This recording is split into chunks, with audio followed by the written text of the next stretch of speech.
Shalom Bapak Ibu. Seperti biasa, mari beri katakan damai sejahtera bagi muka dan kiri, muka belakang dengan senyum. Berbagi sukacita bagi kita sekalian.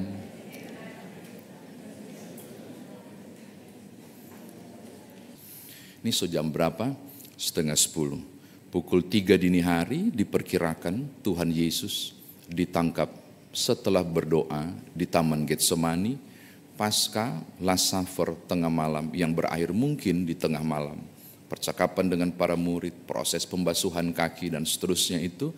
Lalu pergi berdoa, diduga kemungkinan selesai dan ditangkap pada pukul 3 dini hari. Kenapa pukul 3 dini hari? Karena mengukur dari sebelum ayam berkokok engkau menyangkal aku 3 kali. Itu sudah ditangkap, berarti sebelum ayam berkokok. Ayam berkokok di sekitar pukul 4 dan pukul 5, maka diduga adalah pukul 3 dini hari, Tuhanmu dan Tuhanku ditangkap.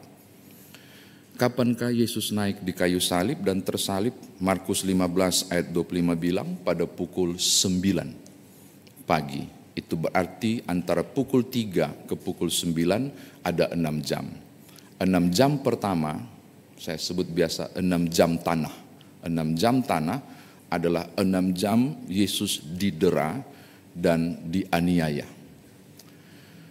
Pada penelitian manusia kain kafan ditemukan 121 kali cambukan sisi kiri dan 121 kali cambukan sisi kanan. 121 kiri, 121 kanan. Luka yang diakibatkan adalah 121 kali 3. Kenapa 3? Karena 3 ujungnya 3 cambuk itu, tambah 121 kali 3 di ujung sebelah kanan. Total adalah 726 luka. Dalam penelitian manusia kain kafan. Kain kafannya lagi diturin sekarang, dijaga ketat. Dan menariknya, ada dokter nggak di sini? Pernah belajar nggak? Di zaman itu, para tabib mengklaim jumlah luka, jumlah penyakit yang ada dari batok kepala sampai kaki totalnya adalah 726 jenis penyakit. Persis sama dengan 121 kali 3 kali 2. Dan tolong buka Yesaya 53. Ayat 4. Saya bacakan Yesaya 53 ayat 4. Tidak kebenaran, tidak kebetulan. Yesaya 53 ayat 4 bilang begini. Sesungguhnya penyakit kitalah yang ditanggungnya dan kesengsaraan kita yang dipikulnya. Padahal kita mengira dia kena tulah, dipukul dan disakiti Allah. Jumlah luka itu mewakili seluruh jumlah penyakit. Mau bicara apa? Semua dari batok kepala sampai ujung kaki, eksistensi saudara dan saya, jiwa dan roh, Tuhan tanggung. Kurang apa? Harga diri dan semua entitas Bapak Ibu dan saya di kayu salib itulah seluruhnya ditanggung. Makanya peristiwa kematian Kristus bagi dunia dianggap kebodohan, tapi kata Paulus bagi kita justru keagungan. Yang dipandang bodoh bagi dunia justru hikmat bagi kita. Menunjukkan bahwa betapa memalukan orang disalib. Tetapi bagi kita justru aku bersyukur Kristus menanggung semua. Dari batok kepala sampai ujung kaki, seluruh hidupku ditanggung di kayu salib. Amin. Ini penting. Ini catatan pembuka khotbah saya. Saya tidak mengajak Bapak Ibu untuk melakukan eksegese ke seluruh bacaan. Tapi saya hanya fokus pada ayat 25 sampai 27 karena kita ada meja perjamuan. Jadi hanya ayat 25 sampai 27 yang akan diuraikan untuk Bapak Ibu Saudara. Ada 2 jenis penyalipan dalam hal menanggung atau menggantung seseorang di kayu salib. Jenis yang pertama adalah menggunakan tali untuk menyatukan dan mengikat pesakitan dengan kayu palang. Kalau saudara menemukan beberapa film tentang Yesus Kristus disalib, ada penjahat kiri dan kanan katanya cuma diikat dengan tali, itu jenis penyalipan yang biasa juga seperti itu. Tetapi jenis penyalipan yang paling menyakitkan adalah ketika menyatukan antara kayu palang dengan pesakitan itu bukan dengan tali, tapi menggunakan paku. Di 2022 saya sudah menguraikan tentang kondisi ini. Berapa panjang jenis paku, di bagian mana, bukan di sini, tapi di sini untuk menyangga begitu kuat dan seterusnya.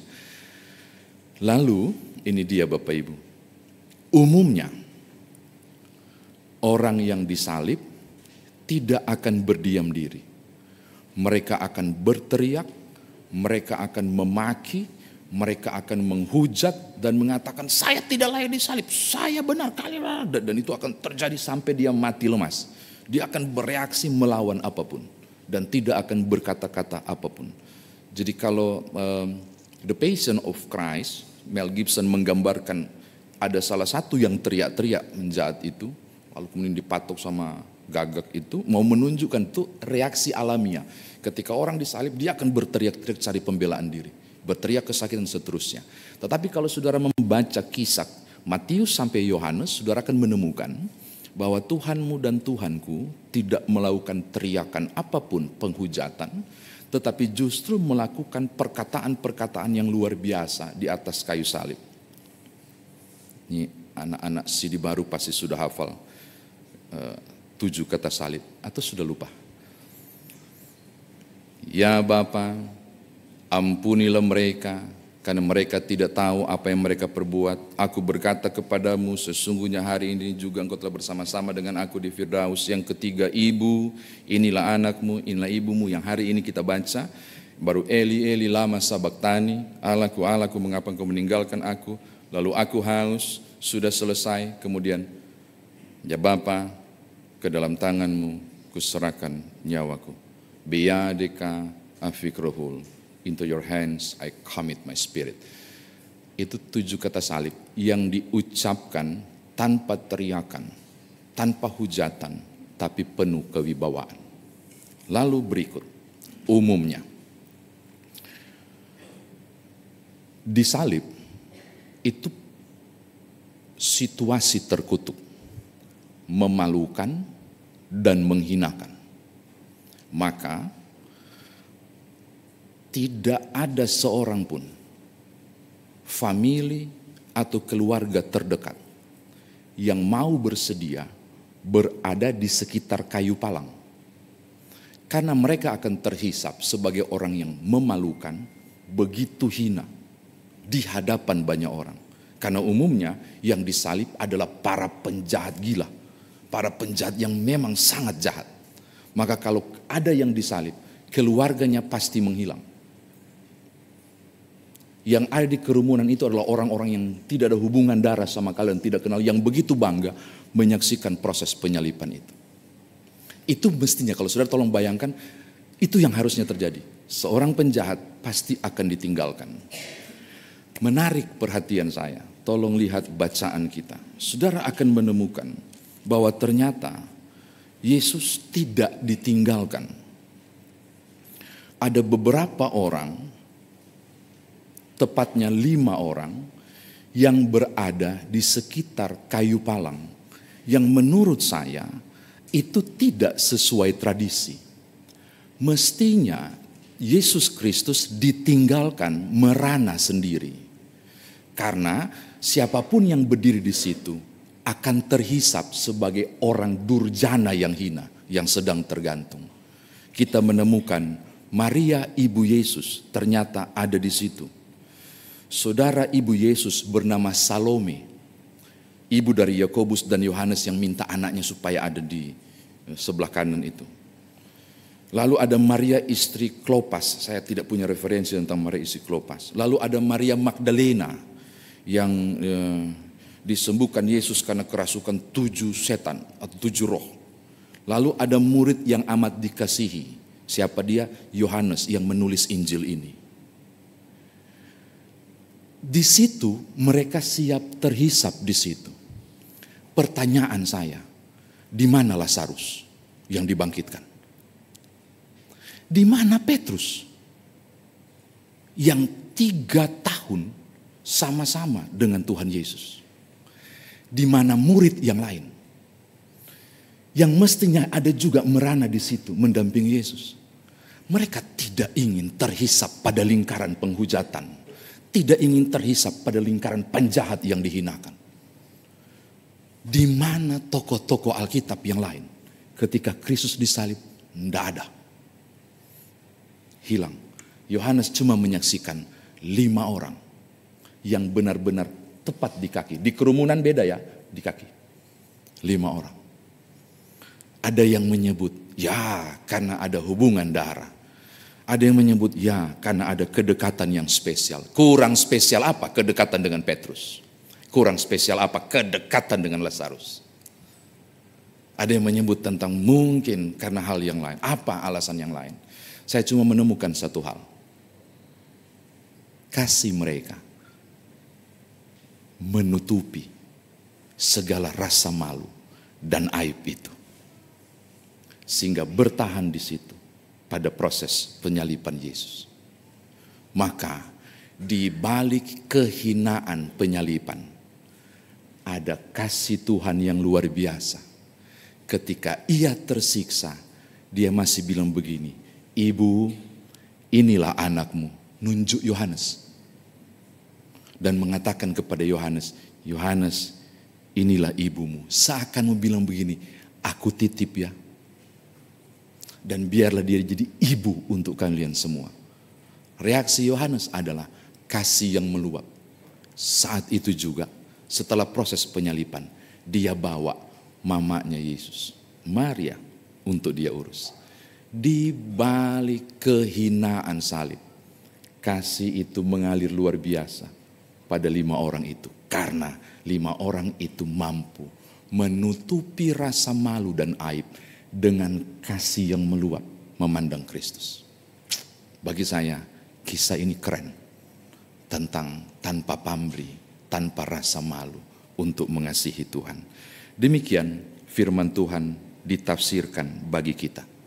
Sekarang, bagaimana Bapak Ibu dan saya bahwa dalam hidup beriman kita sudah begitu sering, sudah begitu banyak renungan dan khotbah Jumat Agung ini disampaikan di berbagai jenis bacaan Alkitab.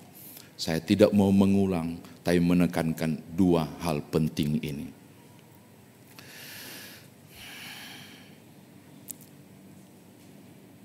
Mestinya tiap tahun ketika duduk di meja itu, Bapak Ibu dan saya, termasuk saya yang akan melayani meja ini, mestinya membuat pertanyaan besar dengan tanda tanya yang besar. Untuk apa Tuhanku mengambil langkah drastis yang sangat menghinakan dan memalukan itu? Untuk apa kemuliaan mahkota sorgawi ditanggalkan dan turun dalam kehinaan di kandang domba hingga kehinaan penuh di kayu salib? Paulus bilang kehinaan itu adalah sampai mati. Tapi dia kasih koma, bahkan mati di kayu salib itu super hina. Maka mestinya yang jadi perenungan tiap-tiap tahun, untuk apa? Tidak ada jalan lainkah yang harus diambil? Dan saya yakin jawabannya cuma satu. Yohanes 3:16 tadi jawabannya. Untuk engkau dan aku, karena dia mengasihi, kehinaan dan cara mati itu mau dilakukan demi saya dan saudara. Kasih paling agung di situ. Dan kalau dia berkata, ampunilah mereka karena mereka tidak tahu apa yang mereka perbuat. Perkataan perkataan kuasa yang luar biasa yang keluar dari mulut Tuhan Yesus 2000 tahun yang lalu itu masih berlaku untuk engkau dan aku. Pengampunan itu terjadi. Makanya Bapak Ibu, kalau duduk di situ, itu syukur saudara harusnya melampaui syukur apapun. Karena nilai yang Tuhan bayar melampaui apapun. Kehinaan yang melampaui apapun. Kadangkala berdiri untuk menjadi pemimpin meja di situ, nggak layak rasanya ada di situ. Memikir, terlalu agung perbuatan yang tulus itu. Yang kedua, 5 orang itu berhasil pulangkan dan memberi refleksi benar ketika dia terima kasih yang luar biasa itu. Meluap dan tetap diam di situ. Mungkin disoraki orang banyak, mungkin turut diludahi. Aku tetap di situ. Karena di situ tempatku yang layak. Di kaki salib Tuhanku menanggung malu yang sama. Saya berpikir mungkin 5 orang itu akan seperti itu berpikir. Maka hal yang sama saya mau tutup untuk bilang begini kepada saudara. Rasa sayangmu kepada Tuhan ketika menerima sayang Tuhan yang sama, engkau akan siap di konsekuensi apapun sebagai orang yang telah menerima keselamatan itu. Jangan malu menjadi orang Kristen. Jangan malu disebut Tuhanmu mati. Jangan malu untuk memikul salib. Karena bagi saya, aku siap terima tiap malu itu pada glory dan kemuliaan yang sudah Tuhan berikan. Orang Kristen punya Tuhan mati. Saya akan berdiri di atas podium dan berteriak, aku bangga karena dia mati untukku. Dan bukan kehinaan. Selamat memaknai Jumat Agung ini. Tetaplah di situ. Tetaplah bertahan di kaki salib itu. No matter what. Apapun yang terjadi. Karena engkau telah menerima limpahan kasih.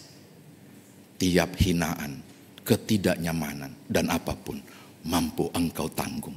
Karena kemurahan Tuhan ada dan luar biasa. Haleluya. Amin.